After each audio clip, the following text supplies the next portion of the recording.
આજનો દિવસ એટલે વિશ્વ બાળ મજૂરી વિરુદ્ધ દિવસ. કદાચ અતિ સામાન્ય અને કદાચ અતિ ગંભીર પ્રશ્ન. બાળકો માટે શિક્ષણ કરતાં જ્યારે પણ મજૂરીને વધારે પ્રાધાન્ય આપવામાં આવે ત્યારે દેશનું ભવિષ્ય મજૂરીના અંધકારમાં ડૂબી જાય છે. બાળ મજૂરી એ કોઈ પણ દેશ કે સમાજ માટે સમસ્યા છે, ખૂબ જ મોટો ગુનો છે. તેમ છતાં આજે પણ બાળ મજૂરી દેશ અને દુનિયા માટે એક સામાન્ય વાત બની ગઈ છે. મારા પપ્પા મજૂરી કરે, મારે મજૂરી નથી કરવું. મારે ભણી ગણીને મોટું થાય, મારે પોલીસ બનવું. મારું નામ માલદેવ છે અને મીરા ટીચરની પાસે 2 વર્ષથી ભણવા આવું. મારે મોટા થઈને IAS ઓફિસર બનવું. મારું નામ નરસિંહ છે. હું ધોરણ 6માં ભણું છું અને હું મીરા ટીચર પાસે 2 મહિનાથી ભણું છું.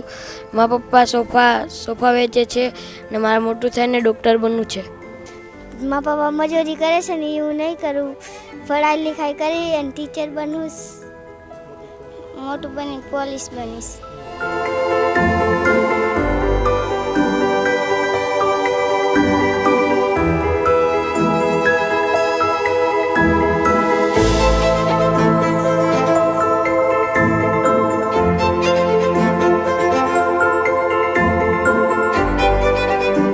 ત્યારે સમાજને ઉદાહરણ પૂરું પાડે છે મીરાબેન અગ્રાવત, કે જેઓ અવ્યાયામ ફાઉન્ડેશન ચલાવે છે અને બાળકોને પોતાના સત્કાર્યોથી ઉજ્જવળ ભવિષ્ય આપે છે.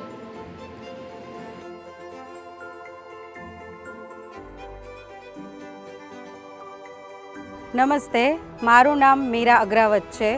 હું અવ્યાયામ ફાઉન્ડેશન ચલાવું છું, જેમાં અમે ગરીબ બાળકોને અભ્યાસ કરાવીએ છીએ, તેની સાથે ઇતર પ્રવૃત્તિઓ પણ શીખવાડીએ છીએ.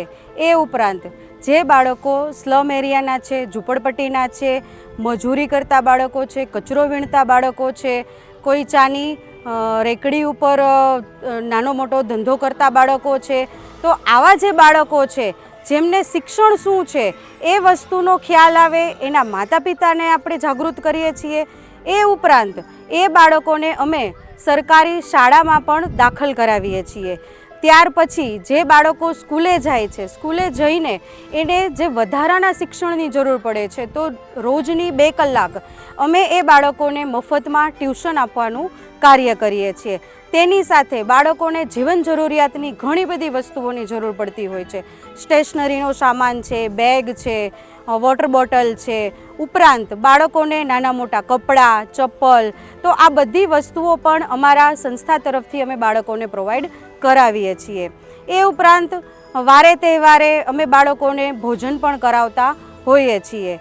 આ રીતે અમે બાળકોને જે સ્લમ એરિયાના છે, ઝૂંપડપટ્ટીના બાળકો છે, જેને શિક્ષણથી વંચિત છે, એવા બાળકોને અમે શિક્ષણ તરફ આગળ પ્રેરવાનો પ્રયત્ન કરીએ છીએ. આ બાળકો ભવિષ્યમાં આગળ વધશે, મોટા થઈ અને કોઈ સારા એવા નોકરી ધંધામાં આગળ વધશે, તો એ બાળકોનું જીવન છે એ ઝૂંપડપટ્ટીમાંથી નીકળી અને એક સુરક્ષિત એનું જિંદગી પ્રાપ્ત થશે. એટલા માટેનો આ અમારો એક પ્રયત્ન રહેલો છે. જ્યારે મેં પ્રથમ શરૂઆત કરેલી હતી ત્યારે સ્લમ એરિયાના બાળકોને જ્યારે અમે આવતા હતા ત્યારે આ બાળકો આવવાની સખત ના પાડી દેતા હતા. શું કામ?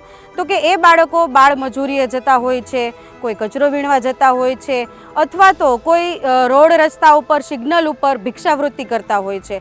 તો એ બાળકોને જ્યારે અહીંયા અમે બોલાવીએ છીએ તો એના માટે અમારે ઘણા પ્રયત્નો કરવા પડે છે.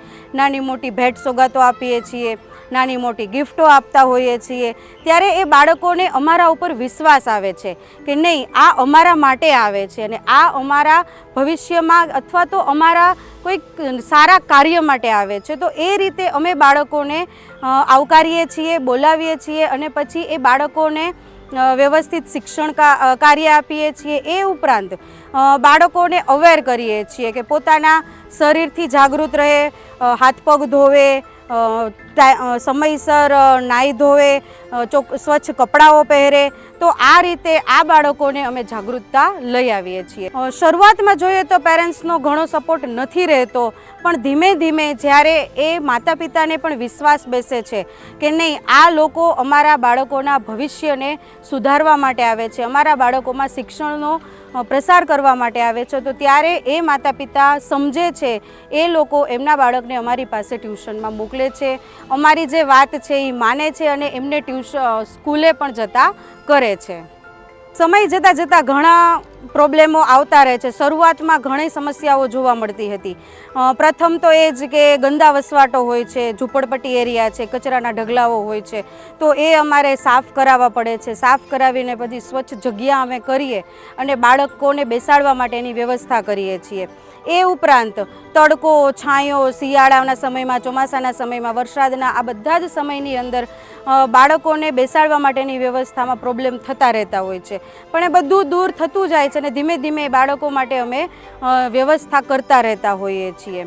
એ ઉપરાંત ઘણી વખત સ્ટેશનરીનો સામાન બાળકો પાસે નથી હોતો, લખવા માટેની બુક, પેન કે કંઈ પણ નથી હોતું, તો ત્યારે એ સમસ્યા પણ અમારે રહેતી હોય છે. પણ જ્યારે કોઈ દાતાઓ નાની મોટી વસ્તુઓ ભેટ સોગાદ તરીકે બાળકોને આપે છે તો એ વસ્તુઓ અમે બાળકોને આપતા હોઈએ છીએ.